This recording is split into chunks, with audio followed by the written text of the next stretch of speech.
علاج فوري للكحة أو السعال والتهاب الحلق ومشاكل التنفس. شكله زي قطع الخشب، لكنه في الحقيقة جذور نبات يسمى الخطمة أو المارشميلو. يستخدم عن طريق عمله شاي بطريقة معينة ليكون فعال من خلال اتباع تلك الخطوات. 1. قم بغلي 200 ملي من الماء ثم اتركه ليبرد أو يكون دافئ قليلا. 2. ضع معلقة كبيرة من نبات الخطمة في كوب. 3. اسكب الماء المغلي والذي برد على المارشميلو، لأن الماء الساخن يقضي على المواد الفعالة. رقم 4. يغطى ويترك لمدة ساعة حيث تنتقل الأصماغ الفعالة الموجودة بالجذور للماء.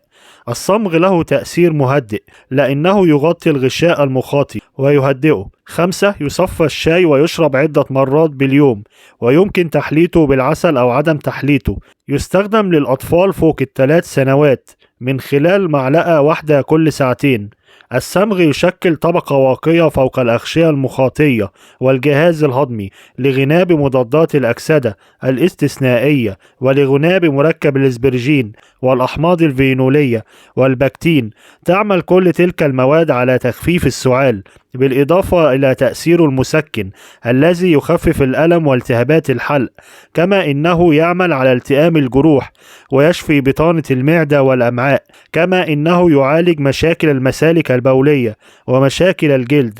كما أثبتت الدراسات أن الأطفال الذين يتناولوه كان لديهم سعال أقل حدة من الذين لم يتناولوه، وخاصة عند النوم.